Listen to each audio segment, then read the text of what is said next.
Ya, di tengah gencatan senjata yang diwarnai saling serang antara Amerika dan Iran, atlet angkat besi Iran justru menorehkan sejarah.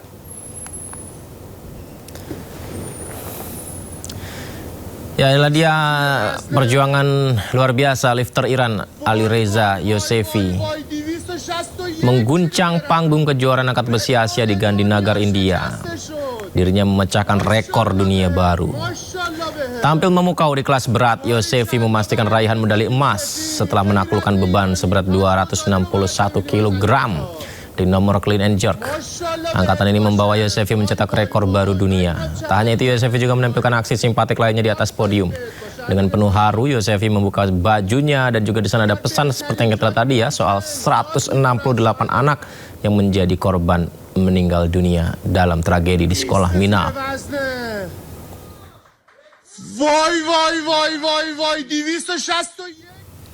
Pemirsa, usai kunjungan Presiden Amerika Serikat Donald Trump ke Cina, Ketua Parlemen Iran Muhammad Baghir Ghalibaf resmi ditunjuk sebagai perwakilan khusus Iran untuk urusan Cina.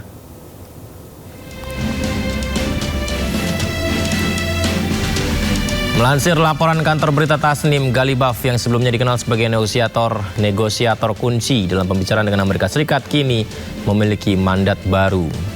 Ghalibaf dipercaya mengkoordinasikan berbagai sektor strategis dalam hubungan bilateral antara Teheran dan Beijing. Penunjukan yang menandai babak baru dalam penguatan kerjasama dua negara di tengah dinamika geopolitik global yang semakin kompleks. Meski wewenang barunya belum dirinci, penunjukan ini mencuri perhatian dunia internasional termasuk saat Cina didorong untuk lebih aktif dalam menurunkan tensi antara Teheran dan Washington. Pemirsa, posisi Ghalibaf sebagai koordinator lintas sektor diharapkan mampu menyelaraskan berbagai kepentingan ekonomi serta juga diplomasi seiring meningkatnya peran Beijing sebagai mitra strategis utama Iran di kawasan Timur Tengah.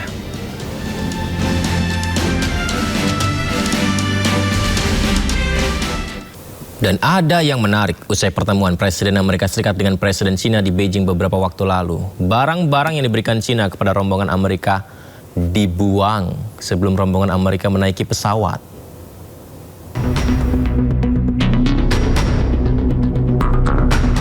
Presiden Amerika Serikat Donald Trump berkunjung ke Cina selama 3 hari untuk bertemu Presiden Cina Xi Jinping. Sejumlah hal dibahas termasuk konflik Amerika Serikat dengan Iran. Ada yang menarik saat rombongan Presiden Amerika Serikat hendak meninggalkan negeri tirai bambu itu. Barang-barang yang diberikan pejabat Cina kepada rombongan Presiden Amerika Serikat dibuang sebelum delegasi Amerika Serikat meninggalkan Beijing. Barang-barang itu ditinggalkan beberapa saat sebelum delegasi Amerika Serikat menaiki pesawat kepresidenan Air Force One untuk kembali ke Washington DC.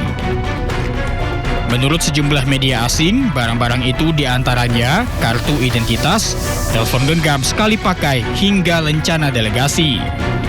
Tidak ada satupun benda dari Cina yang diizinkan naik pesawat demi alasan keamanan.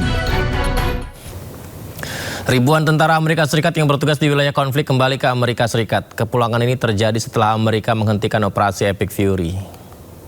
Welcome home.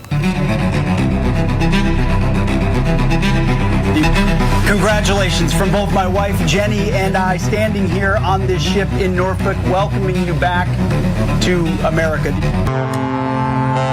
Suasana haru dan bahagia menyelimuti pelabuhan Norfolk saat kapal perang USS Winston A. Churchill merapat membawa pulang para prajurit Amerika Serikat.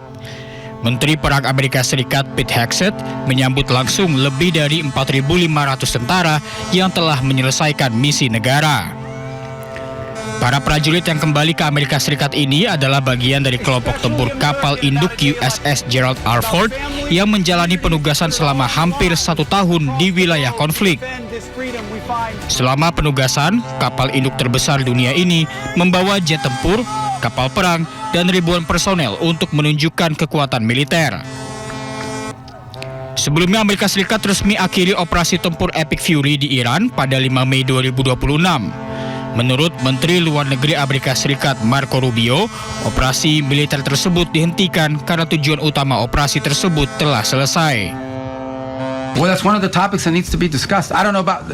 I think you're linking it. The operation is over.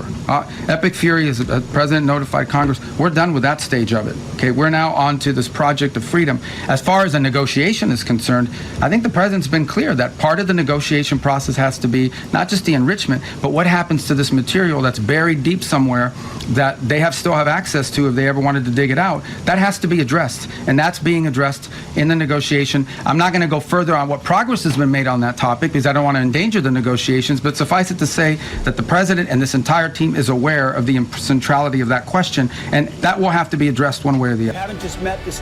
Dengan kepulangan sejumlah pasukan Amerika Serikat, apakah ini akhir perang atau hanya jeda sebelum babak selanjutnya, mengingat dinamika konflik yang belum sepenuhnya usai. Kapal induk terbesar Amerika USS Gerald Ford kembali ke pangkalan di Norfolk, Virginia, Amerika Serikat. Kapal kembali setelah penugasan di berbagai kawasan konflik termasuk operasi Epic Fury di Timur Tengah.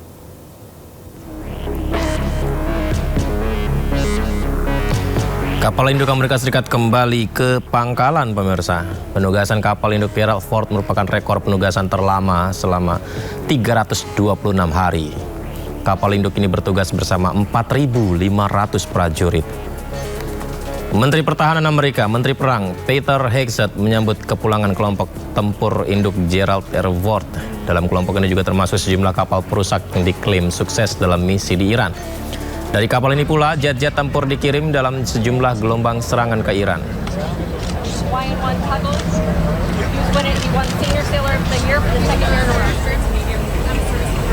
Ya pemirsa, tidak hanya USS Ford, dua kapal yang tergabung dalam gugus tempur Ford juga pulang kandang, USS Mahan dan USS Bainbridge. Keduanya resmi kembali ke pangkalan laut Norfolk, Virginia. Kepulangan para awak kapal disambut Menteri Perang Amerika Pete Hegseth dan anggota keluarga para awak kapal.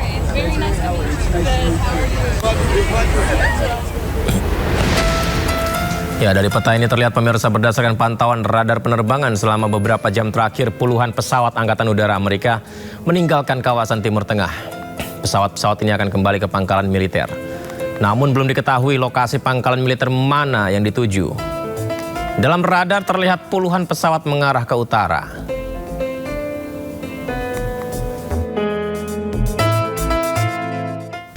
Amerika Serikat kembali melontarkan peringatan bernada ancaman kepada Iran. Iran diminta segera bergerak cepat atau tidak akan ada yang tersisa dari Iran.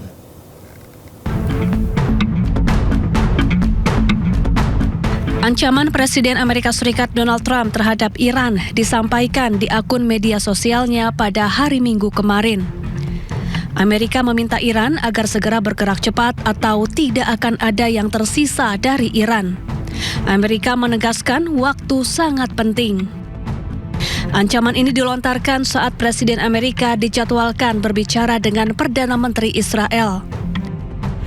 Sebelumnya, Amerika juga memperingatkan bahwa awal pekan ini gencatan senjata berada dalam kondisi kritis.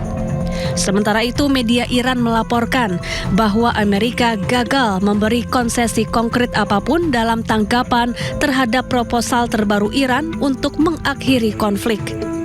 Kurangnya kompromi dari Amerika bisa menimbulkan kebuntuan negosiasi. Iran menerima ribuan pengaduan dari organisasi masyarakat sipil terkait dugaan pelanggaran HAM yang dilakukan selama operasi militer gabungan AS Israel. Keluhan tersebut mencakup insiden sekolah Minab dan penghancuran warisan peradaban dan budaya Iran, Istana Golestan.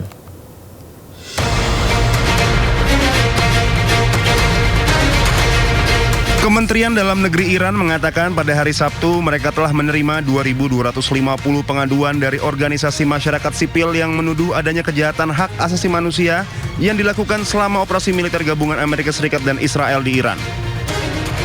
Juru bicara Kementerian Dalam Negeri Iran, Ali Zainifan, mengatakan keluhan tersebut mencakup insiden sekolah Minab dan penghancuran warisan peradaban dan budaya Iran, Istana Golestan. Zainifan menyebut Amerika Serikat dan Iran tidak memiliki warisan seperti itu sehingga mereka tidak dapat memahami betapa menyakitkannya kehancuran warisan tersebut bagi sebuah bangsa yang berakar kuat seperti Iran. Zainifan menambahkan dengan keterlibatan masyarakat sipil, Iran berhasil mengamankan sesi khusus Dewan Hak Asasi Manusia PBB di mana kejahatan-kejahatan tersebut dikutuk keras. 2250 شکایت از طرف تشکل‌های مردمی درباره جنایات بشری و ضد حقوق بشری که دشمنان ما انجام دادن، از جمله مدرسه مینا یا تخریب در واقع آثار تمدنی و میراث فرهنگی ما. آخر دشمنان ما آثار تمدنی و میراث فرهنگی ندارن، نمیدونن چقدر تخریب آثار تمدنی درد آور برای یک ملت ریشه دار و عمیق. این رو ما طرح شکایت کردیم و در واقع در حوزه محیط زیست، تشکل‌های محیط زیستی ما، اینها با هماهنگی وزارت کشور، وزارت خارجه و با محوریت تشکل‌های مردمی، همینها باعث شد که جلسه ویژه شورای حقوق بشر در سازمان ملل تشکیل بشه و به نحو کم نظیری با رأی قاطع این جنایات رو در واقع محکوم کنند. Selain itu, Zenifan juga mengklaim kesiapan angkatan bersenjata Iran saat ini jauh lebih kuat dibandingkan di awal perang pada akhir Februari 2026.